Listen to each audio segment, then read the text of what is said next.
Okay, so let me just get everyone in. Mizan, did you get the Word file with the text? Yes, I got everything. Okay, good. Just in case. Assalamu alaikum wa rahmatullahi wa barakatuh, brothers and sisters, ladies and gentlemen. Welcome to the Islamic courses Zoom session titled Conversations from the Knowledge and Education in Classical Islam, Learning Between Continuity and Change.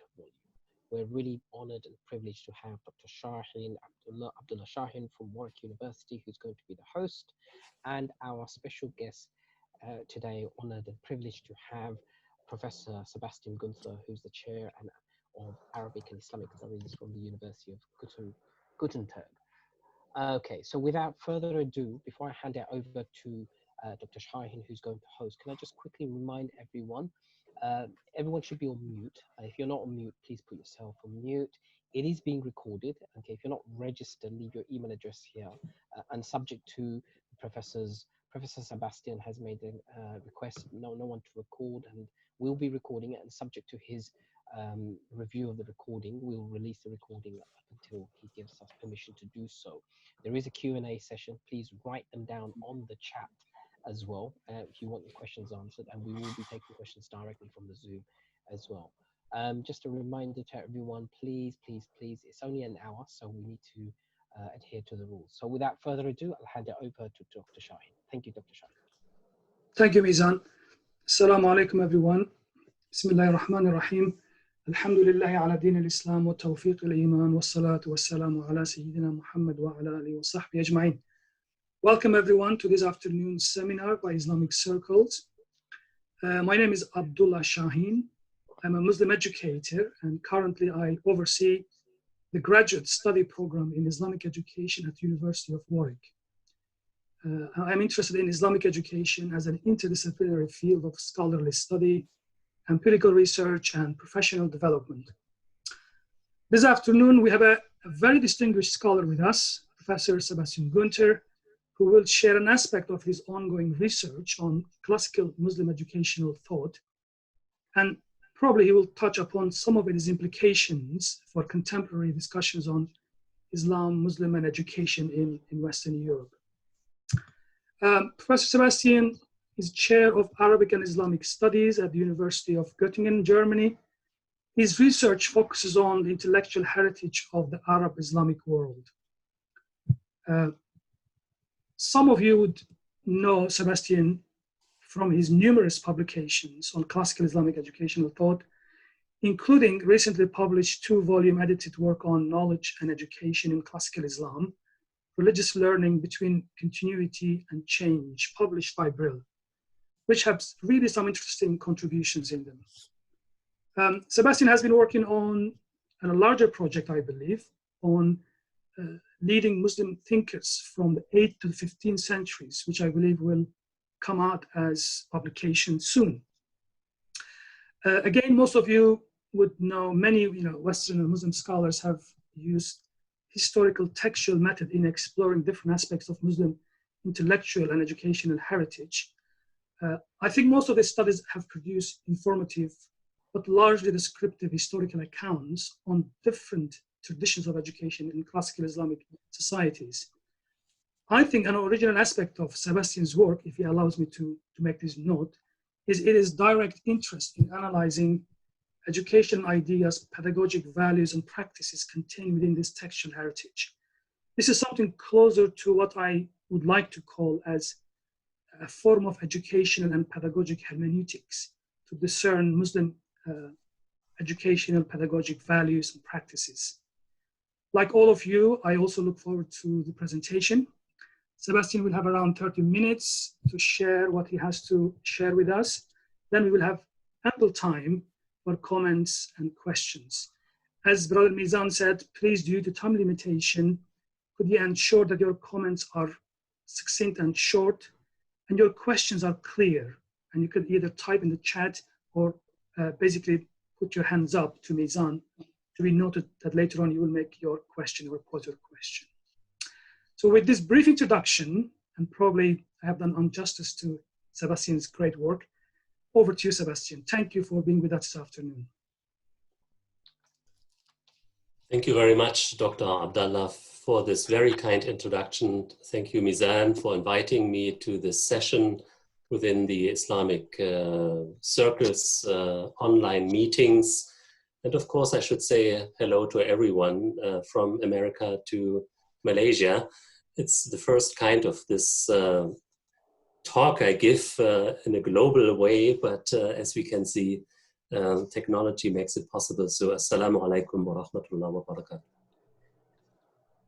What I want to share with you today are a few of insights into my own research on Islamic education, especially the history of Islamic education, and also present a few pieces of information about a publication that came out just last month with a publisher in Holland.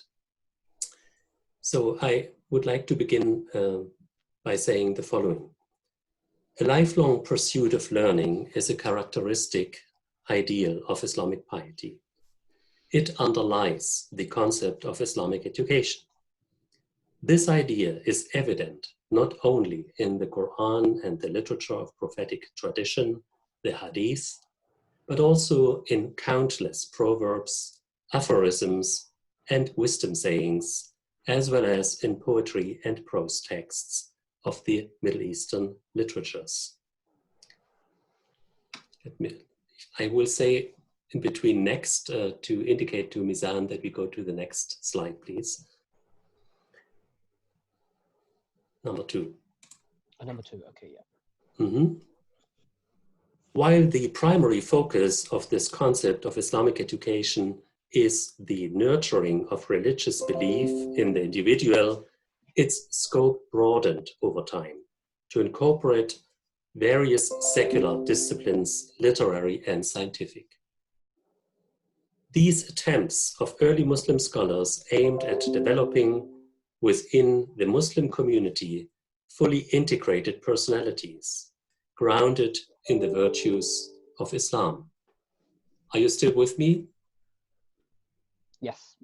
Yeah, I mean, okay, good. These approaches related to the theory and practice of both primary and higher education. Now, slide 4, please.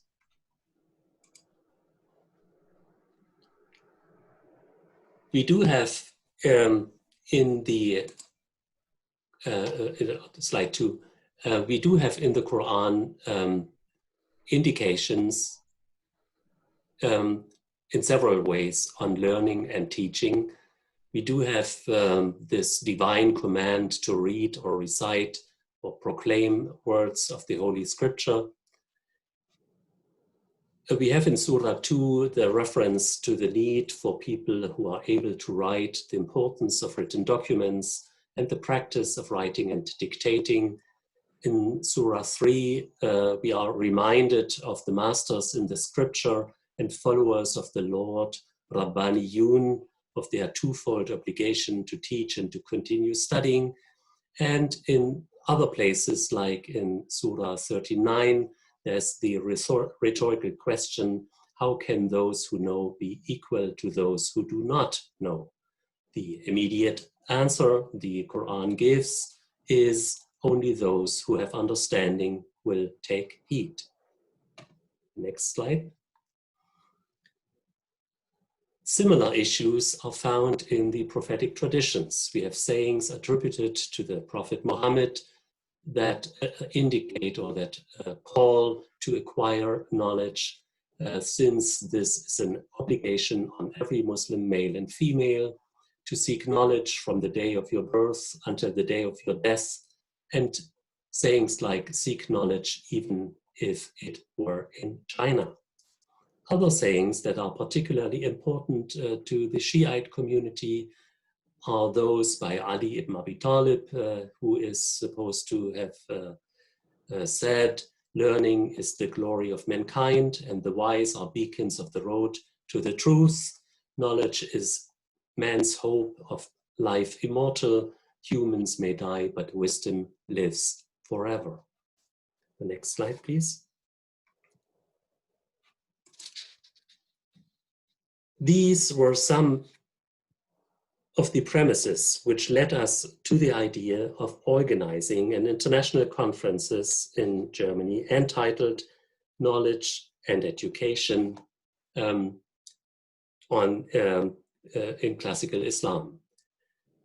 Background of this was also that we have indicated in many of the early classical Arabic treatises educational issues in a way that have not been studied properly so far. We have, especially from the 9th through the 12th century, treatises and compendia that are devoted to the issue or issues of education, and that analyze these issues in a very, very detailed way. They deal with methods and the means of imparting and acquiring knowledge. They talk about the ways in which learning does take place or should take place. They talk about the objectives of education, the issues that are related to didactics, including the organization and the contents of learning. They explain the curriculum. They very much focus on ethical issues, including the actions and the behavior of both students and teachers, their moral qualifications, moral qualities, the relationship between teacher and student, and so on. So with this wider background of notions in the Quran, indications and ideas in the prophetic tradition, and specific treatises of early Muslim scholars writing on teaching and learning, we came to the conclusion a conference should take place that is devoted to these very issues. And the next slide, please. Some of the issues, I'm sorry, here we have to mention one more point. Some of the issues are also, and we should not forget this when we talk about the history and the early developments of Islamic education. Some of these issues relate to the different sources that were used by early Muslim scholars in preparing their treatises on education or writing philosophical, scientific books on a variety of issues, but that included special chapters on education. Among these many and diverse sources and inspirations that Muslim scholars had in these early days were the elements of ancient Arab and Persian culture related to educational issues. We have the traditions coming from pre-Islamic Arabia. Here we had in particular poetry that was seen as the register of knowledge of the ancient Arabs, and the various forms of feelings, but also of thoughts expressed in poetical ways. We have the Persian culture that became much more important to Muslims as part of the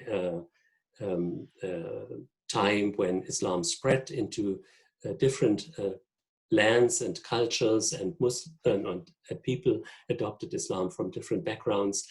But very importantly, especially for early Muslims that were dedicated to a philosophical approach in learning and in teaching, there was the ancient Greek and Hellenistic heritage.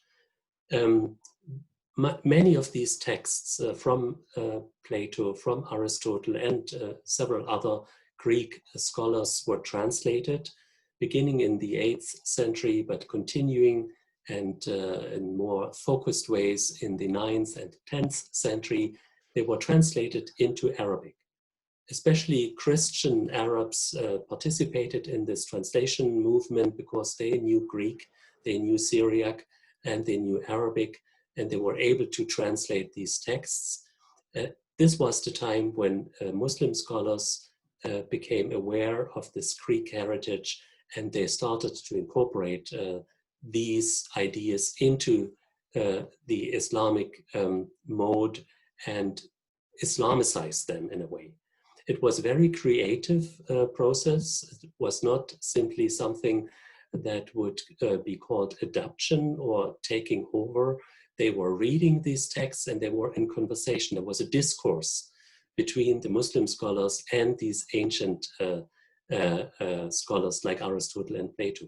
For example, a name that might be familiar to most of you, Farabi, in his works, when one reads his works on logic, there's on every second page the name of Aristoteles or Plato, the divine, as he calls him. And he is looking into these ideas and discussing them and developing his own system of thought. So this was one of the big sources and inspirations for Muslim scholars in educational issues. The other one, the other important point is to note here that Muslim scholars from very different backgrounds started to get interested in the issue of education. There were no scholars being specialists in this field at this time. Muslim scholars getting interested in the topics of learning and teaching. They were theologians, they were philosophers, they were jurists, there were people of literature, there were hadith scholars, and there were natural scientists, doctors. So, but what was common to all of them was the fact that they were not only doing scholarly work, they were also teaching at the same time. And this might have been one of the reasons, this practical implication of these scholars' work that encouraged them to look into these issues in a more focused way and start to contemplate on issues of learning and teaching. So these are the people, when we speak about classical Islam, this is the time between the 8th, 9th century to the 15th. These are the times and the people that contributed much to what we today call, with the expression or label, use the expression, classical pedagogical tradition. So now we come to our next slide. The next slide, speaking about this conference we had, and the conference that is the basis for the publication that came out of this last month. It is back in 2011, so quite a few years ago, that it was possible with funding from a variety of sources, private foundations here in Germany, from the Ministry of Higher Education and from local governments, that we were able to get funding for this conference to invite more than 100 renowned scholars from all over the world to Göttingen to speak about the historical foundations of classical Islamic learning and on the contemporary impact these issues might have. The special thing with this conference is that it was a close collaboration between my university, the University of Göttingen in Germany, and Al-Azhar University. So it was the first conference of this magnitude and of this kind with an Islamic university here in Germany, which made it possible to bring together a large variety of scholars from North America, from the Middle East, from Pakistan, from Europe, of course, both senior and junior. We had also a number of talented graduate students and doctoral students participate in this meeting. As a result, took a while, as since this is always time consuming, but finally successfully we were able to publish this book. It's a set of 2 volumes entitled Knowledge and Education in Classical Islam. This is the next slide, please. Slide 7.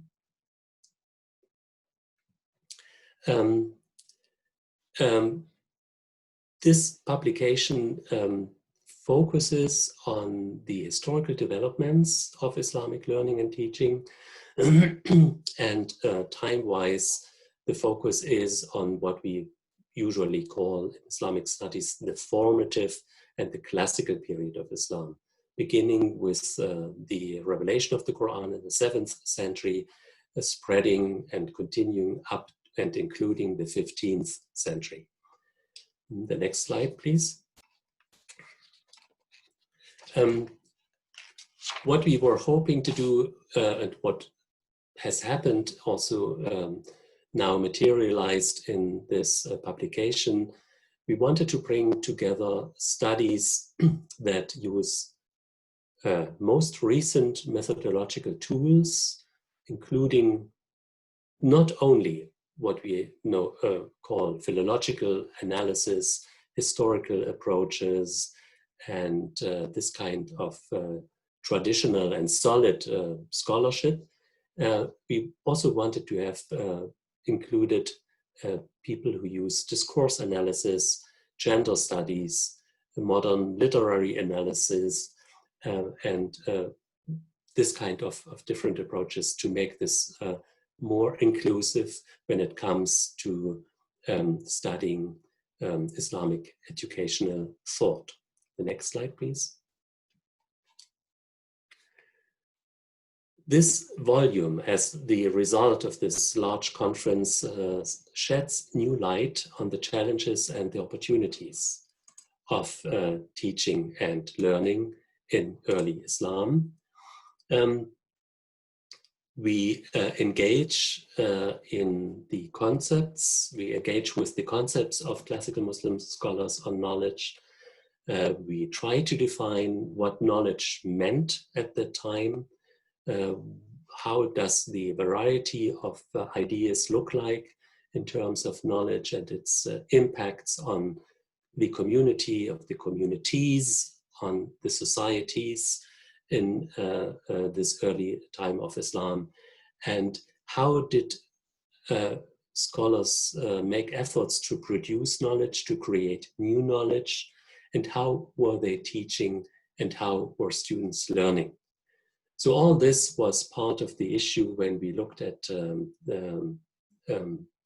this huge amount of text that we have in front of us when we look at the classical heritage. We'll go to the next slide, please. We wanted to be as comprehensive in terms of the sources and as comprehensive as possible also in terms of the study methods we applied. It was a particular fortunate coincidence, of course, that we had people from the East and from the West. We had non-Muslims, we had Muslims all together in one room, so to speak. Over 1 week, we were having several groups of discussions together. And if we look at the next slide, what we were trying to do, and this is now reflected in the 2 volumes we produced, was to see Islamic education as part of the humanities. Of course, this is a Western term, but we consciously used the term to highlight the universality of many of the thoughts expressed by classical Muslim scholars in terms of learning and human development. We had a beautiful lecture by Professor Wadad Al-Qadi from Chicago, who gave the introductory lecture. We look at the prophetic mission and learning at the time of the rise of Islam, issues in the Quran in terms of learning and teaching, and how is the Quranic revelation seen by Muslim scholars and also used as a text to instruct. we look at the different approaches we find in these classical texts concerning rational and spiritual learning. There are, these are the two major branches in these early times that we have. We have scholars that come from the Aristotelian philosophical tradition. They are very much focusing on a rational, intellect-based approach to human development and human growth. But we have others that emphasize the spiritual components in this regard, several of them being mystics and being Sufis.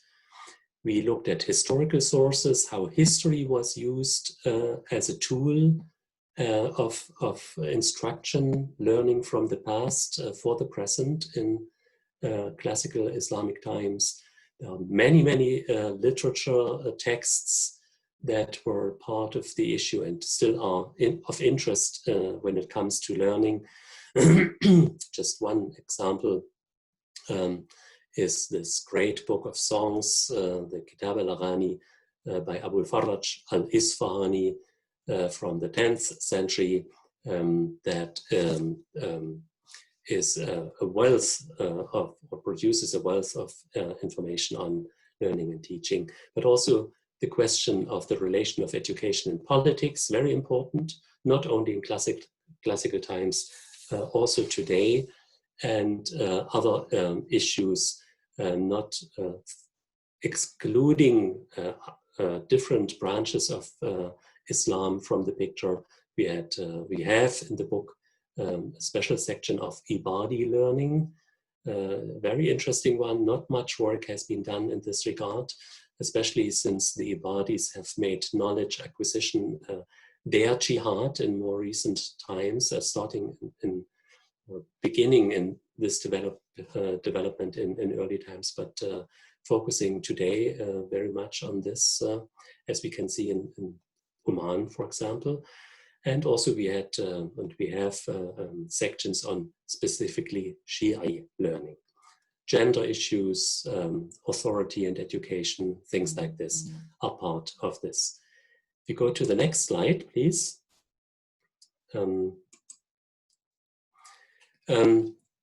We still, I mean, we have this one book now out. There are many others. This is not the only one that deals with education by no means, but it is still to state for us that there are issues when it comes to classical, to an understanding of classical Islamic learning. In Europe, we have the problem that many of the, even the encyclopedia entries or school books that deal with learning, they center on the Christian heritage, they center on the Jewish heritage, but Islamic learning is still, to a large extent, excluded or just dealt with in passing. And I suppose this might be the case in many other countries in which Muslims are not the majority. There is an insufficient awareness of educational achievements of the past. And looking at Europe, looking at North America, this is one direction of dealing with this issue. I have been invited, and I've been visiting several Muslim countries, speaking about the history of Islamic education and learning.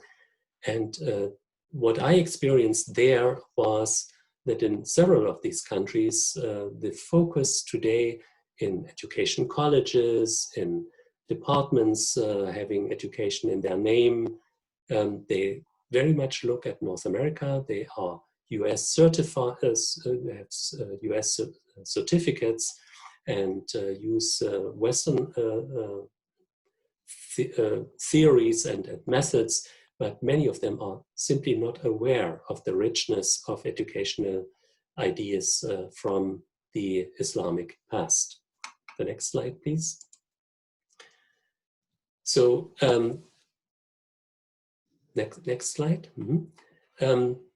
To address this in at least some systematic way, a few years ago, I started a database here in Göttingen with very, very few people. So we do not have much staff to do all this work, but we started and we have been successful in identifying, collecting, and analyzing bits and pieces from a large variety of Arabic sources.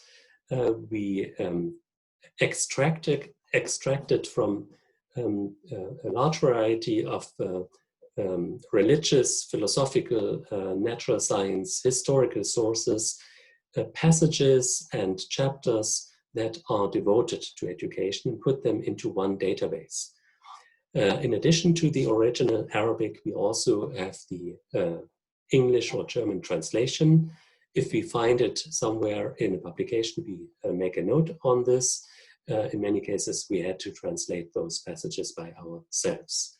The idea behind is to make available and show to people the universal or humanistic values that classical Islamic learning has to offer based on these Arabic primary sources. Much of this is simply unknown to Western readers and also to Western politicians.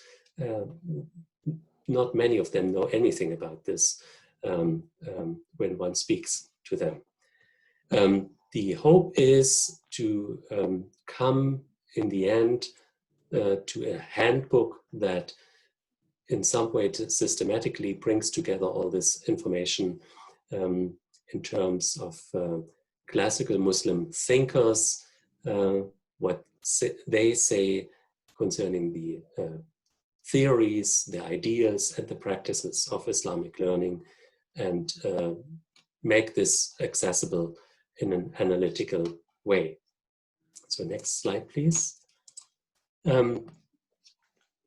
Since time is flying, I just wanted to mention a few of these scholars that are so important to us in terms of the beginnings of what we today might call a pedagogical tradition. There is the Maliki tourist Ibn Sahnun. He is someone from Al-Qayrawan in Tunisia, living in the 9th century. He has produced many books. More than 100 titles are known, but only 3 of them have survived. Luckily, this one on education did survive. It's called Adab al-Muallimin, Rules of Conduct for Teachers.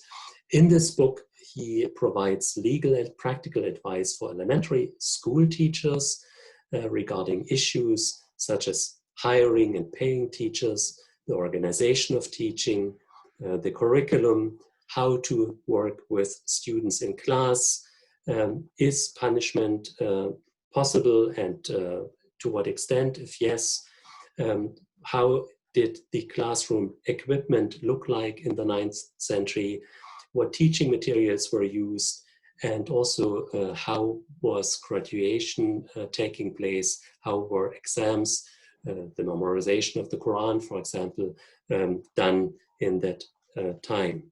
More specifically, Ibn Sahnun stresses that modesty, patience, and passion for working with children are indispensable qualifications for teachers.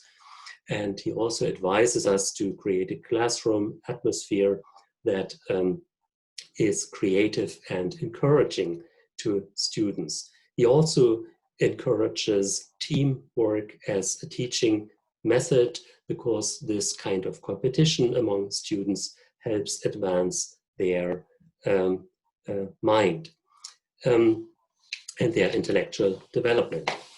Next slide, please. Another very early book, and the earliest from a rational philosophical point of view, is a book called Kitab al-Muallimin, the Book of Teachers, by the famous Al-Jahiz. He was a rationalist, a theologian, and a man of literature with many very important and well-known books. The Kitab al-Hayawan is one book on animals, very interesting work, and some others. But this little treatise on teachers is important because in this book the author champions school teachers by stressing their superiority over all other types of educators. He highlights the importance of instructing students in the techniques of logical argumentation.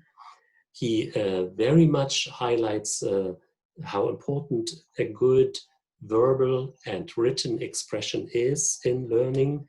And very importantly and interestingly for that early time, Al-Jahiz advocates that reading books is crucial for creative thinking. He advises people not to rely too much on memorization, because memorization only reproduces what the earlier generations have said already, but reading books makes people think and stimulates creative thinking. And this is for him very important at a time when paper just was celebrating its victory over papyrus and parchment, and books were created. But there was still this kind of resentment concerning reading, because the oral transmission was very much favored, especially among conservative Muslim scholars. So next slide, please. We have other people like Farabi, the well-known philosopher and logician, who has many books, especially on the classification of sciences for the purpose of learning. And next slide, please. Then someone who might not this well known to many of us, this Ja'far ibn Mansur al-Yemen. He is an Ismaili theologian and an author who was born into a devout, pious Shi'i family, but the family later on converted to Ismailism. They moved from Tunisia to Yemen, and this is where he wrote a truly wonderful book on spiritual learning. It's a full-scale narrated dramatic dialogue of spiritual initiation. It relates the quest for and the gradual realization of spiritual knowledge, and emphasizes that this can be achieved by inner discipline, by making spiritual intention the guide of learning, by accepting that divine grace and support is an essential prerequisite of spiritual learning, but also saying that everybody who is intellectually capable of learning should do everything possible to benefit as a person, the community. So the application of learning in a communal sense is very important to this Ja'far ibn Mansur al-Yemen. And we continue with the next slide, please. We have the wonderful encyclopedia of the Ikhwan as-Safa, the Brethren of Purity. This is a group of high-ranking scholars from Basra. They wrote 52 epistles on a variety of subjects, and through this encyclopedia, they want to educate people in a philosophical way on the universality of knowledge. They attempt to, they attempt to emphasize that revelation and reason can be harmonized. There's no essential difference between the two approaches. They want to communicate, promote, and canonize scientific knowledge in its various dimensions. They see it as human, universal wisdom, and they want to encourage humans to prepare their souls in this way for the hereafter. So the salvation part of learning is very prominent in their encyclopedia. And we go to the next slide, please. We have people like Ibn Sina, the great philosopher and physician, with the great canon of medicine, in which he deals especially with child education and psychological aspects of learning. Next slide. And then, of course, the great Al-Ghazali, theologian and mystic, also a Muslim reformer of his time. He himself was the head of the great Nizamiya College in Baghdad, the most important institution of higher learning at that time. So he was very much seeing learning from a practical side as well, writing this opus magnum, this great book, the revitalization of the sciences of religion, Ihya Ulum ad-Din, which has in the first chapter the importance of knowledge, and then another chapter, the fifth chapter of this work, dealing with the preference and the excellence of learning and teaching, with a catalog of advice for students and for teachers. I mean, very precisely saying what he wants students to know and what he wants teachers to know. Al-Ghazali, in contrast to Al-Farabi, for example, or Ibn Sina, he is using a spiritual approach to learning. For him, the inspiration and also the religious components are very important in his views of learning. Likewise, he very much emphasizes the afterworld component in the objects of learning. For him, learning in this world is the preparation for a place in paradise in the next world. Farabi, in contrast, says one can achieve happiness already in this life without excluding or also saying that happiness is possible, should be achieved in the next life. Al-Ghazali very much focuses on the afterlife, on the hereafter in his learning theories. So we come to the next slide, please. Just in a very brief fashion, to mention names like Ibn Tufayl, the Spanish philosopher, with this beautiful philosophical knowledge of a child growing up on a remote island without contact to human civilization, without parents, and finding to God just by observing nature, observing the universe, coming and finding to God, starting to believe in God, interestingly enough, without a scripture and without prophets. So this is a very interesting take on learning in this work by Ibn Tufayl. Come to the next, please. We have Ibn Rushd, Averroes, the philosopher and legal scholar who writes in many of his commentaries on Aristotle, also on learning issues. He is well known and was criticized for his attempts of harmonizing rational philosophy with religion, and also talks about learning in this context. Next slide, please. We have Azar-Nuji in the 13th century with well-known and very widely spread transmitted work instructing the learner in the method of learning. Then the next slide, please. Followed by Ibn Jama'a, who deals especially with books and learning by books, learning through books, and how to handle books in order to advance as a human being.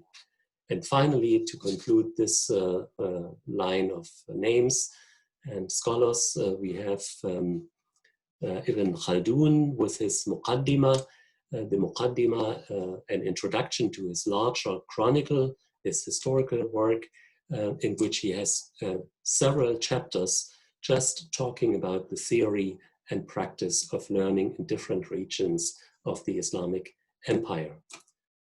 Let us go to the next slide. If we want to conclude these few remarks, then I should say that every era is determined by its own distinct characteristics and tasks and impulses, of course, both culturally and pedagogically. However, despite their uniqueness, these circumstances and issues are part of a larger picture of humankind's development and need to be looked at in this way. In other words, we cannot expect to obtain solutions to questions in contemporary education by simply deducting them from the past or retrieving them from some universal system of thought. Yet, we can clearly deal with today's educational issues more successfully when we know their historical contexts and have an adequate understanding of them.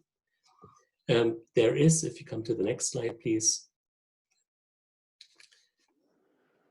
an increasing awareness among some scholars that Muslim education and ideas of education in Muslim circles, Islamic circles, have counterparts and parallels in the Western tradition, especially with people like Master Eckhart. This is a mystic from Germany. He is like, very much like Al-Ghazali. He calls upon people to let go first and to come to your inner self in order to prepare yourself for learning.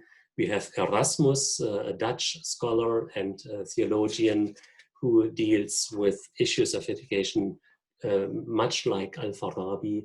This is, by the way, Erasmus, the one who gave the name to a program for graduate students from all over the world to do academic exchange. And we have a Czech scholar by the name of Comenius, who is called the father of education, who calls upon the need for studying the Holy Scripture as a way of getting ready for anything else in learning. And we come to the last slide, please, next one. This means we see and want to stress that medieval Muslim scholars were very much aware of principal issues in education.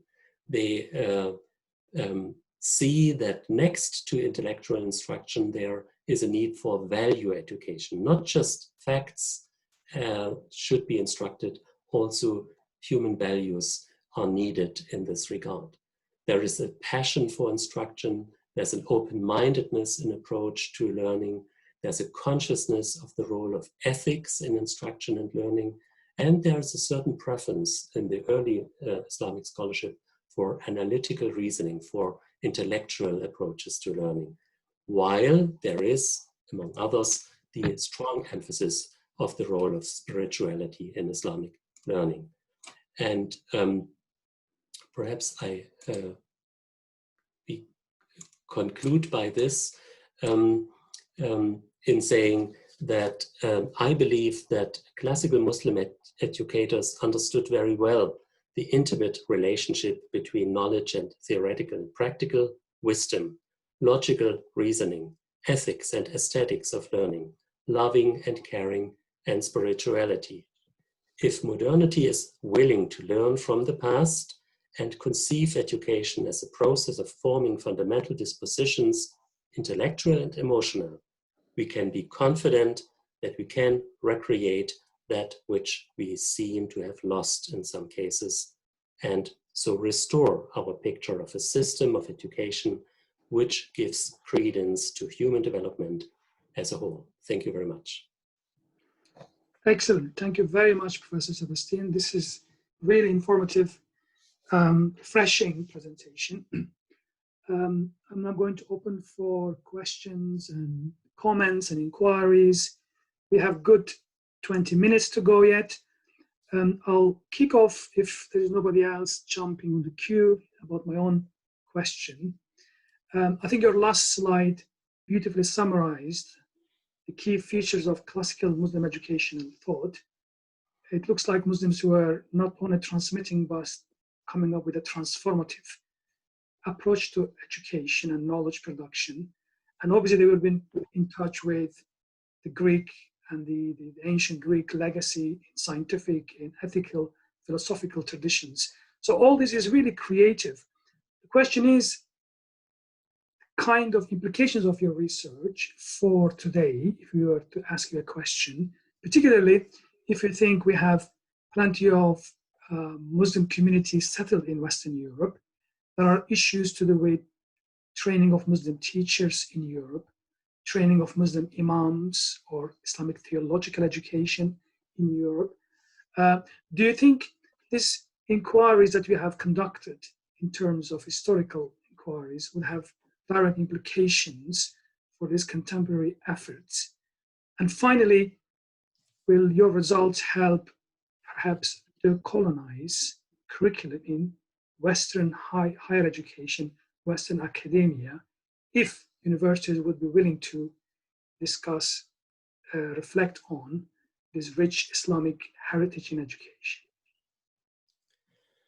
Thank you very much. Of course, this is a very complex question, and certainly I hope that there will be some impact of what we are doing, you and I and other scholars in Islamic education specialized in this relatively new field also in terms of Islamic studies, that people will take note of it. There is a tendency that I can see that people get more interested for political reasons, I must say, but also because there is a real interest in the ideas that these scholars have to offer. So if we look at ancient Greece, for example, or if we look at the Christian tradition, if you look at the Jewish tradition, there have been so much scholarship already looking at all kinds of aspects in this regard that people are simply better aware of it. So if we make a contribution from what angle of Islamic studies ever, I think we have one objective, we have one common goal: to make this information available, to study it critically, and to make people aware of it, to introduce or reintroduce this into the educational discourse.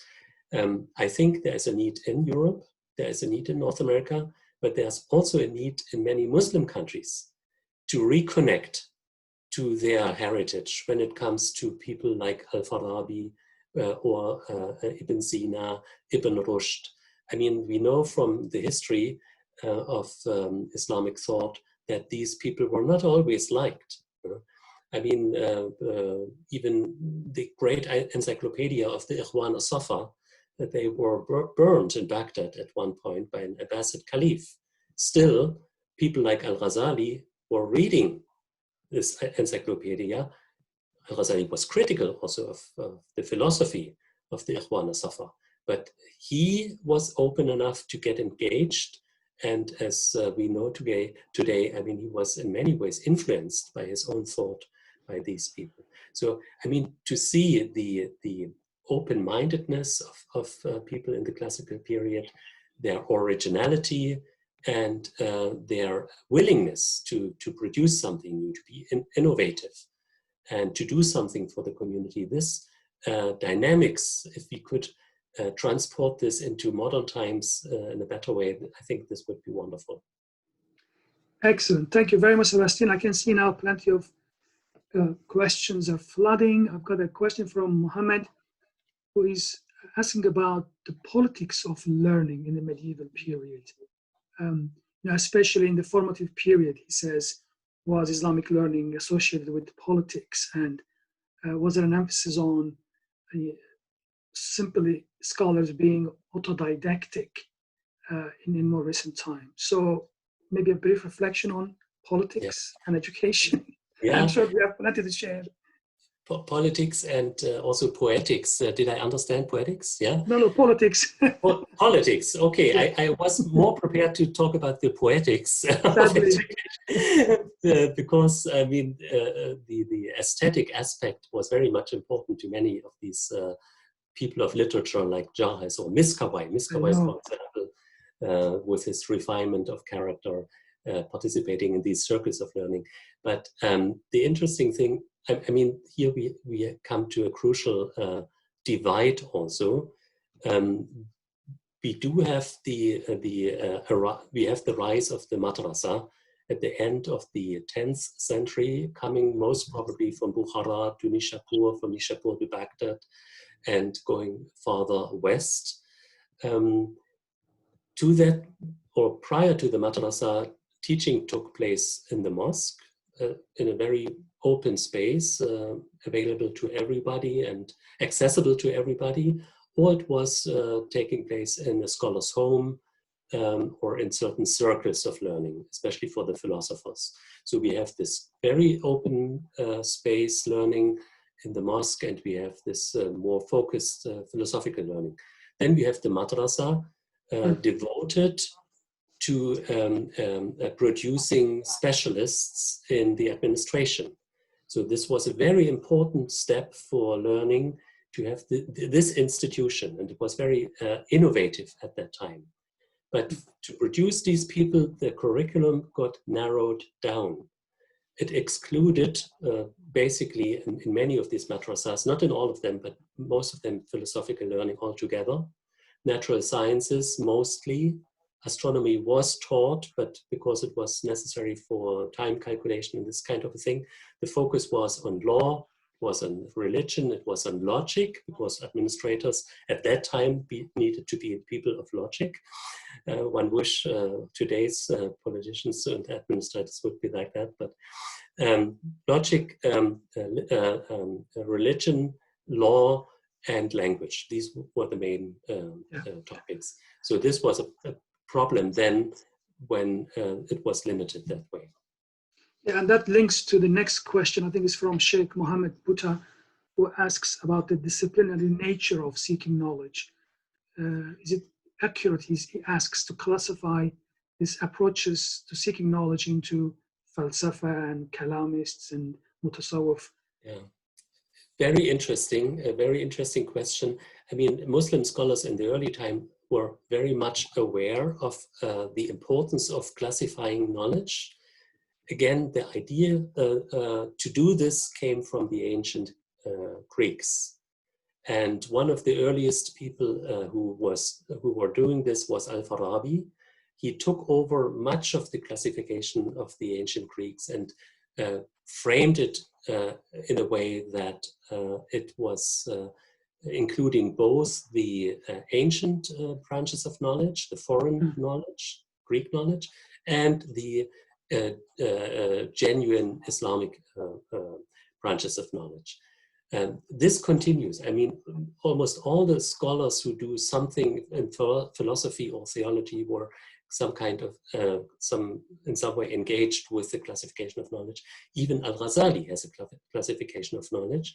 Of course, in his classification, the religious disciplines are superior, and he places rational knowledge in a lower place, and also he does not say they are not important, but he says they should be conducted only by people who know exactly what they are doing. So that's important. I mean, classifications of knowledge are part of Muslim scholarship since the very beginning. Yeah, I think there's another question from Rizwan, I believe. What was the equivalent of the Greek paideia in Islamic pedagogic tradition? I guess this is the adab stuff. Yeah. Absolutely. I mean, we have the term adab in Arabic, used also in Persian, used also in Turkish, and I suppose in many other languages. The idea of adab, educating the person in a whole way, make him or make her comprehensive in her human development. This is the idea of adab, including the idea to do this in an entertaining way. Education and entertainment should be together. Entertainment should not happen without educating people. This comes very much together in the term adab, but the classical idea of adab, being educated, very much reflects the ancient idea. It's an equivalent of this. Excellent. And there's a question from Sister Yasmin. She's asking about modern religious learning, particularly in religious institutions of today. I suppose she means Islamic traditional higher learning institutions like Darul Ulooms. She's asking, for example, she says, if Jahiz was quite anti-memorization and for new engagement with the sources, with all the knowledge production, then why are we now kind of putting the heritage sources on a pedestal and forbidding engagement with them? I think Yasmin wants to ask directly. She's online. Shall I put her through? Okay. Yeah, it's up to her, yes. Yes, thank you very much for a very interesting and fascinating lecture. And my question related to institutions such as Dar al-Ulum and Al-Azhar and so on. Why do they forbid engagement with older sources and their authors? And a case in point would be Sahih al-Bukhari.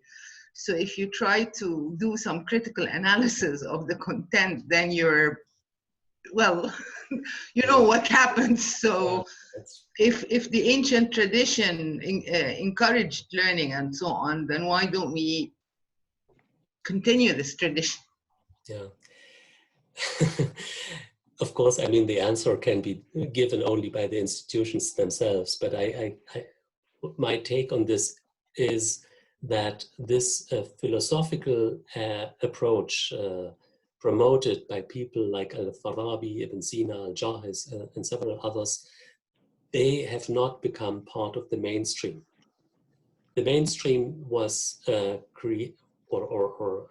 goes back to a time after the Mihna, the Inquisition, also the struggle between the Mu'tazila and the more conservative ulama.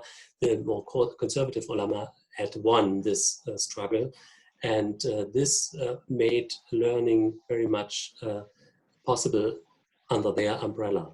I mean, philosophical learning continued, especially then in other parts of the Islamic world, in also minority groups, Shiite learning and so on and so forth, very much also paying attention to rational learning. If one looks at institutions today, there is, I think, an awareness of this problem. And I have taken part in a conference 2018 organized by the Sheikh of Al-Azhar in Cairo, where issues of this were very much addressed and saying we have to,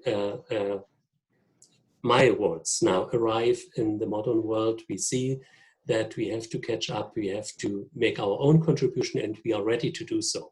So one hopes that this kind of encouragement in terms of learning will be taken on by people around the Muslim world.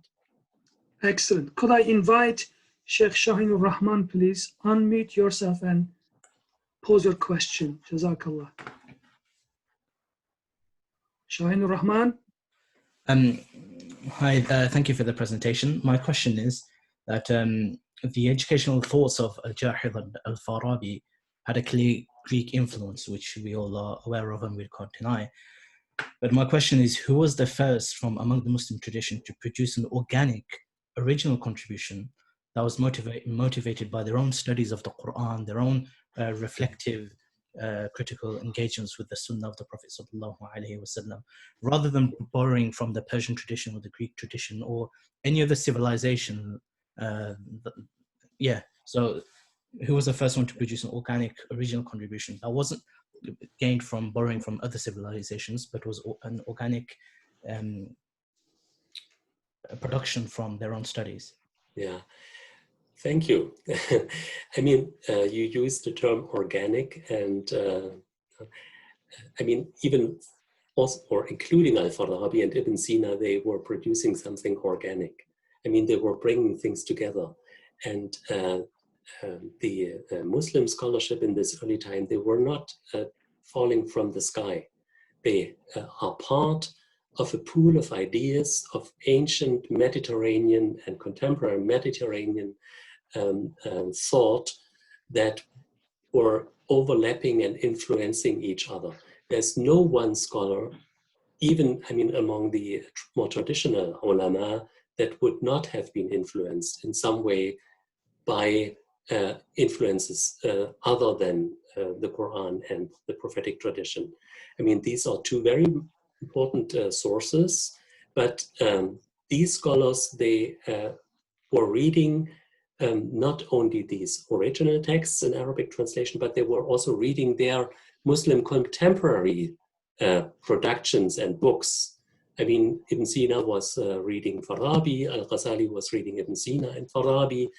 Al-Ghazali, of course, he's one of the big shots in this regard, and more on a conservative, I shouldn't say conservative, more spiritual side of the picture.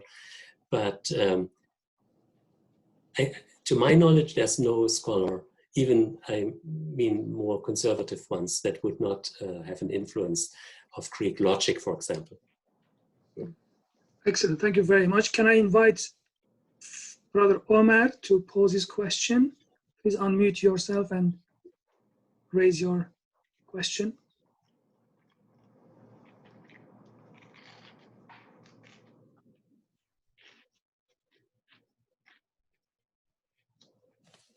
Right, we can hear you.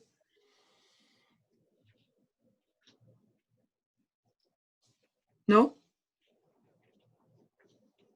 Shall I summarize the question? The question is whether Professor has looked into post-medieval developments of Muslim pedagogy, specifically novel field of ilm al-mutala'a. This is adab al-mutala'a, adab al-tahqiq.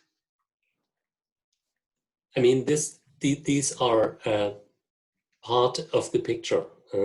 I mean, there are so many different approaches, and we concentrated today, and we focused today on what we call classical period of Islam, the 9th to the 15th century, but things continue. This is not the end. We have more contributions by Mullah Sadra. We have later on scholars who continue in this way. They use different approaches, and there's so much to discover and so much also to do in terms of studying that it is difficult to for one or a person or for a small group of people to do this. So I would encourage everybody who has knowledge of the primary sources and interests to do whatever is possible. Yeah. Excellent. Couple of final questions. I can see Sheikh Mohammed Buta is with us again. Would you like to pose your question, Sheikh Mohammed Buta? Please unmute yourself. Assalamu alaikum wa rahmatullah. Wa alaikum assalam. Thank you, Dr. Sebastian, for a wonderful presentation and this wonderful engagement. My question is, did your research reveal data that shows the ideas and theories of teaching and learning during the classical period to be couched in the term tarbiyah? Tarbiyah is a more recent term for education. Of course, we have Rabba or Rabba in the Quran, I mean, for raising and raising someone. But as a term, it is used only in sources probably beginning in the 16th century and more prominently in the modern time. In the classical time, the term for learning and teaching was adab, or they were using a ta'allum and ta'aleem. Right. Excellent. I think in this regard, I remember one of your writings on Sheikh al-Tarbiyah and Sheikh al-Ta'aleem. Would you like to comment on that study, that wonderful study that you published? I'm not. I think that's by somebody else. It's not by somebody else. I have a good husn al-dhan, you see. I think everything from classical period on Islamic education comes from them. I wish I would be the author. Yes, this is regarding Sheikh Butta's question, that actually apparently were concepts like Sheikh al-Tadris and Sheikh al-Tarbiyah, by which they meant kind of cognitive transmission of knowledge specialism versus to the pastoral, the overall development of the scholar, which is Sheikh al-Tarbiyah. Anyway, sorry about this. No problem. Okay, so we have, anybody else wants to ask a question? The final question, please. We have Abu Omar is with us.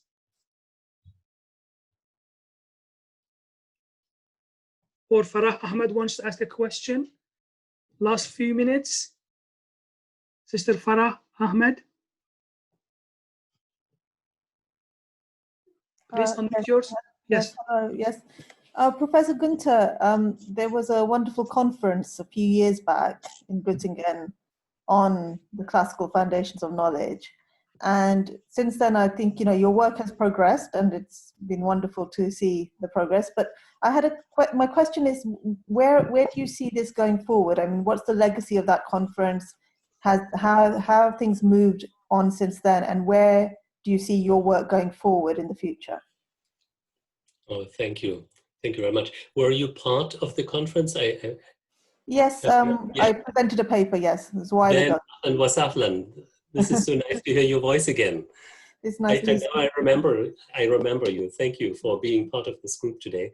Yeah, I mean, we will see how the proceedings will be received. I have made progress with my own book, which is hopefully coming out very soon, where I will study in much more detail certain prominent scholars in this regard and what they specifically say, and I mean also to see the variety of ideas in terms of learning. We as academics, we do not have a direct link to the politicians, but what we can do, we can make people aware of this heritage. We can get engaged with, for example, we in Islamic studies with people in Islamic theology here in Germany, do collaboration internationally. And I think this is one of the more contemporary fortunate moves, that we do not distinguish anymore between Muslim and non-Muslim scholars dealing with issues of Islam. We just look at academics and we see where we can find good partners to move forward in terms of knowledge acquisition and learning.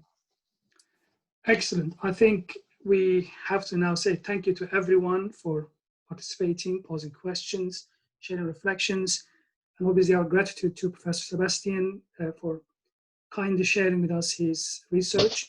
We look forward to his future publications, particularly about... Could we just take one more question from Abu Umar? He's been waiting, if that's okay. Just one question.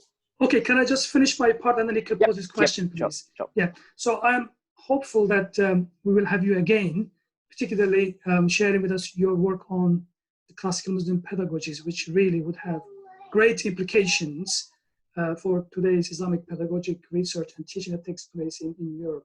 So with this, I offer my thanks to you again.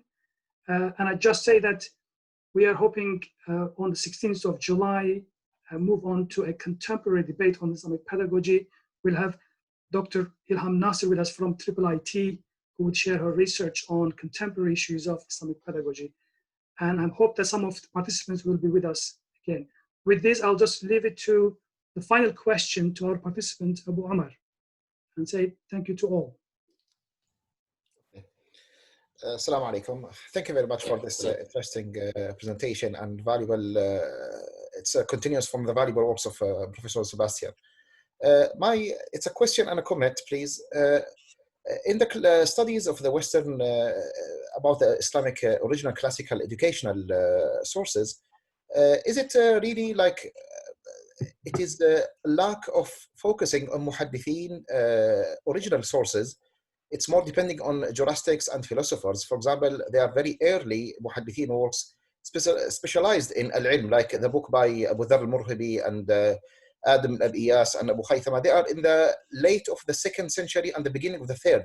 Even that's at the same time of Al-Ma'mun, before any involved or influence from the Greek ideas. And also like there's chapters from like Al-Bukhari in his book As-Sahih and others, moving to some big works like Al-Bayhaqi in 1 volume in Al-Madkhal, and Ibn Abd al-Barr 1 volume, and Al-Khatib several books.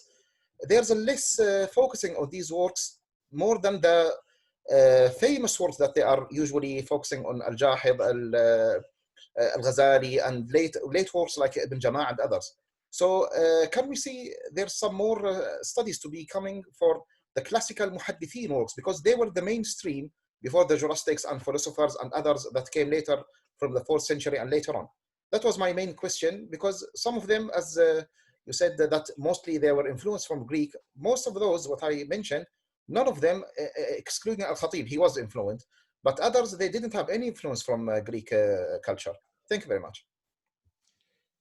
Thank you for this comment. Of course, I mean, I am aware and I fully agree with you that these collections and compilations of hadith are important. And of course, they do have chapters on ilm, and they have even chapters in some cases on adab al-alim wal-muta'allim and this kind of headings. The thing is, I mean, Bukhari is also at a time when other scholars work, like Farabi and Ibn Sina. These are collections of individual sayings. I'm not excluding them at all from the picture. And you might recall that in the very beginning, I put a slide on hadith. Because of the time today, I had to make a very short selection. There's a long, long list of more scholars, hadith scholars, not only philosophers, but also natural scientists. Several natural science scholars who talk about this. We did not talk about those today. Of course, I mean, I agree with you, and I welcome your comment, and this should be noted in the end. Okay, I think I'll just chip in. Sheikh Ziyad, I think it was, sorry, I confused you, Sheikh Ziyad. I thought there was another Abu Amr. I think before we started the conversation, Sebastian, you mentioned that you're just publishing a hadith text, a manuscript? Yes, yeah, it's called, the book is called Doctrinal Instruction in Early Islam. Yes. It is the critical edition and an English translation of a text from a scholar by the name of Ahmad ibn Muhammad al-Bahili. He is known as Ghulam Khalil. He's from a kind of Hanbali circle. This is probably the earliest text surviving, telling us what Sunnis are, what the Ahl Sunnah wal Jama'ah are. There's only one unique manuscript preserved in Damascus, and a colleague of mine from Lebanon by the name of Maher Jarrar, he's at the American University of Beirut, and we were editing this text and translating the text, and also looking into the very complex history of transmission of this text, because some of the text itself, by the title Sharh as-Sunnah, is known in Muslim scholarship, but by the name of another scholar who lived almost 100 years later, al-Barbahari.